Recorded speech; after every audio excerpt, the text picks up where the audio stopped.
और demand for grants हर सरकार लाती है, हमारी सरकार लाती थी. It's a part of procedure, there is no right और रॉन्ग अबाउट इट. बट आज देश में क्या हो रहा है और दुनिया में क्या हो रहा है, और जब कोई हमारी महिला एलपीजी के बारे में बात कर रही थी या आंदोलन कर रही थी, तो एक कैबिनेट मिनिस्टर जी खड़े रहे और उन्होंने कहा कि ये वक्त देश को साथ और एक आने का है.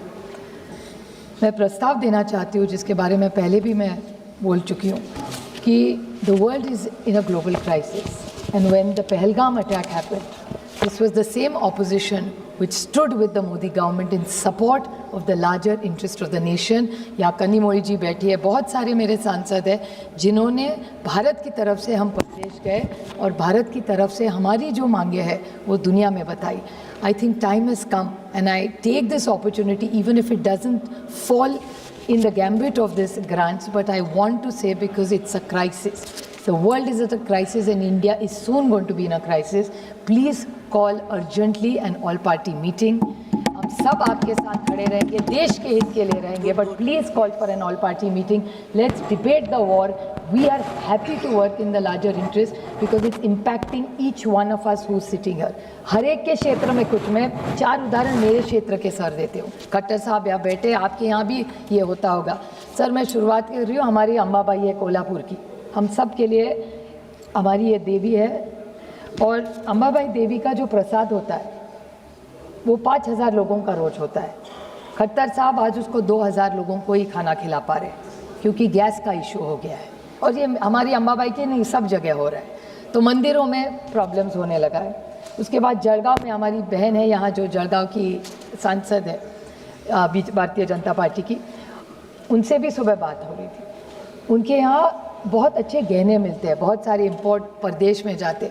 वो हर जो वहाँ गहने बनाता है वहाँ पूरा काम अब बंद हो चुका है क्योंकि गैस सिलेंडर नहीं है. उसके बाद एमएसएमई, पूरा एमएसएमई जहाँ से मैं आती हूँ, हमारे पूना डिस्ट्रिक्ट में बहुत सारे एमएसएमईज हैं, आज 75% बंद पड़े. बजाज ऑटो की जैसी कंपनी लो आप, मर्सिडीज बेंज, जो भी इन्वेस्टमेंट्स हमारे यहाँ आई है पूना डिस्ट्रिक्ट में, वो सारी 70% एमएसएमईज बंद है क्योंकि गैस का क्राइसिस चल रहा है. उसके बाद रेस्टोरेंट्स, बैंगलोर हो, कन्नीमोड़ी जी, सुमति जी चेन्नई से आती है, उनको पूछ लीजिए, मुंबई हो, पूना हो, जहाँ भी हो, 4 रेस्टोरेंट्स हैं. ये रेस्टोरेंट्स का सवाल नहीं है लेकिन ये लाइवलीहुड्स है.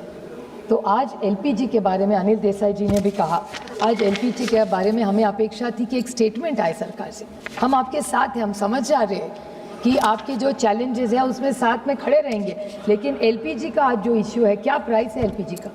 मुझे आज भी याद है कि मोदी जी जब पहली बार प्रधानमंत्री बन के आए थे तब उनका एक सपना था कि हर महिला के घर में अगर जाएंगे उसको खांसी ना हो, उसको एलपीजी सस्ते में मिले. लेकिन आज क्या परिस्थिति है मैडम, और इसके लिए जगदम्बिका पाल जी कह रहे थे कि भारत के लिए स्पेशल कुछ हो रहा है. मुझे नहीं लगता ऐसा कुछ नया हो रहा है क्योंकि जगदम्बिका पाल जी हमारे लिए आज आपके क्षेत्र में, आप तो मुंबई भी काफ़ी आते हैं तो आपके बहुत सारे रिश्तेदार भी वहाँ हैं. आज मुंबई में सबसे बड़ी वेटिंग लिस्ट और पैनिक, लोग डरे हुए हैं, लोगों को समझ में नहीं आ रहा एलपीजी मिलेगा कि नहीं मिलेगा. तो एक तो प्राइस भी बढ़ा दिया, वेटिंग टाइम भी बढ़ा दिया, और लोगों को पता नहीं कि 15-20 दिन के बाद सिलेंडर मिलेगा कि नहीं. ऐसी परिस्थिति, लोगों का डर है. मैं किसी को डराना ही नहीं चाहती, ना यहाँ विपक्ष में हूँ तो देश में किसी को डराना चाहती हूँ. हम सब पार्लियामेंट में देश को आधार देने के लिए है कि कुछ नहीं, सब ठीक होगा, लेकिन होने के लिए सरकार क्या कर रही है यह मैं पूछना चाहती हूँ. ये डिमांड का ग्रांट्स में बहुत सारी उन्होंने पूछेगी. एक नया आज ट्रम्प साहब ने एक नया ट्वीट किया आज, मैं पूछना चाहती हूँ सरकार को, आज ही एक ट्रेड इन्वेस्टिगेशन है, मुझे पता है कि इन्वेस्टिगेशन ही है, लेकिन एक ट्रेड इन्वेस्टिगेशन आए S301 of trade act. Can the Honorable Finance Minister clarify to this nation that with this new Trade Act, which is S301, which the Honorable President of America has tweeted about, what is the impact that's going to have on our economy, and with this new numbers that this government has come with, will you be able to manage the growth story of India which you are claiming with such a mess the world is in? It's going to impact trade, it's going to impact our livelihoods. what is the contingency plan? आप जगदम्बिका पाल जी बोल रहे थे कि एक बड़ा contingency plan है. It's a 1 lakh crore amount is what you said. 1 lakh crore में क्या हो रहा है? MSMEs का 8 लाख करोड़ रुपया सरकार ने दिया है. जल जीवन मिशन का पैसा सरकार ने नहीं दिया है. तो when there is, ये तो normal schemes का है. और आपने यूरिया का बोला था, मैं पूछना चाहती हूँ सरकार को, क्योंकि फर्टिलाइजर सब्सिडी के बारे में सारों ने बोला. Fertilizer subsidy, there is even a drop in domestic production. I want to ask this government in demand for grants. ये जो आप यूरिया की सब्सिडी के बारे में बोल रहे हैं, there was a green ammonia project which was to stop imports. We are completely dependent on imports for all this. So imports के बारे में आप जब इसी सरकार ने एक बजट में अनाउंस किया था कि ग्रीन अमोनिया रिप्लेस करेगा imported ammonia. This government for 1 year has done nothing for green ammonia. Policy आगे बढ़ी ही नहीं है. Why do we have to wait for a crisis to happen to relook at policies? Then what is the value of a budget if you are going to announce schemes and nothing is going to come out of the schemes? ताली मारने के लिए अच्छा सुनने के green ammonia fertiliser लाएंगे, इनका nano का.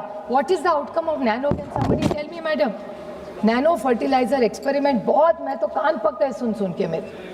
What is the outcome? What is the data? And what is the success story of nano fertilizer? Can somebody tell me? In academic interest, it's an experiment and experiments fail. Nothing wrong. Everybody जो कोशिश करता है कभी ना कभी successful होता है, कभी fail होता है. But what is this government's intervention on it? Defense. The whole world knows what our neighborhood. Anil Desai ji अभी defense के बारे में बोले. We are not against. Our safety and security of our citizens is the basic right that we have given to them. Did you not know this in the budget? How volatile the world is right now, that you have to keep re-looking at your defense budget. What is the government's plan? I want to ask them. The other question I want to ask Nirmala Sitharaman ji is there a war risk contingency budget that she has brought? Demand for grants डाली हम समझ सकते हैं. School है, education है, health care है. Schools के बारे में तो स्कूल्स के लिए पैसा नहीं है, लेकिन फॉरेन यूनिवर्सिटीज इस देश में आ रही है. Why are we welcoming so many foreign universities when we have wonderful universities in this country? I'm not against foreign. You can have exchange programs, but you cannot let Indian. एक तरफ आप बोल रहे हैं मेक इन इंडिया करो, दूसरी तरफ आप कह रहे हैं foreign universities आओ. Budget of education has gone down, and you are encouraging foreign universities for what? Same thing is applicable to education, to healthcare. Same thing with urea. We need a clarification. We need a clarification for defense. This government needs to tell us what it is. What is the plan of it? MSME. What is the government's plan for all this? Agriculture. बड़े आप खुश हो रहे थे agriculture के बारे में. सबसे ज़्यादा मैं नहीं कह रही, हमारी सरकार में भी हुए थे. I'll round it up in 2 minutes. हमारी जब सरकार थी तब बड़ी विनम्रता से हमें एक भी आत्महत्या होती थी दुख होता था. जगदम्बिका पाल जी कहाँ गए? उन्होंने कहा था कि एग्रीकल्चर में इतना उन्होंने पैसा दिया है, दिख गए. सो उन बड़े सीरियस है, इसलिए मैं जाने. उन्होंने जो कहा, आज आपको आश्चर्य लगेगा madam, in the budget you will see that there is NHB poly houses. ये जो इंस्टीट्यूट है सरकार का जो पॉली हाउसेज का काम करता है, 40% उनकी सब्सिडी अभी नहीं मिल रही है. क्या एग्रीकल्चर डबलिंग ये कर रहे हैं? Where is the data to prove it? Cost of agriculture has escalated so much. How can you say this? I'll give you an example of MSMEs जिसके बारे में बजट में है. Madam, the delayed payment of MSME system is 8.1 lakh crore. 8 lakh crore रुपया देना है सरकार को. Why is this not in the budget? Can somebody tell me? Same thing about fiscal discipline. Fiscal discipline कैसे मैनेज करेंगे इतने मेस में? Oil prices are going up. आप अभी तो कह रहे हैं नहीं बढ़ाएंगे, अच्छी बात है ना बढ़ाए, बट 15 दिन के बाद याद रखना प्लीज मैडम, ये सब और बढ़ने वाला है. So this government really needs to get all that, be it trade, be it price rise. I urge this government that demands for grants is something which is we always do during a budget session, but with this is not what is important. Right now the government needs to decide what it is doing with crude, with all our MEA, which is working overtime, but we need results. This war needs to stop and livelihoods needs to come back. Otherwise, he used the word banana republic. The world is going to be a banana republic. So please, I urge this government to take this very seriously. Please, let's put all our political differences aside. The way we united during Operation Sindoor, I request this government, please call an all-party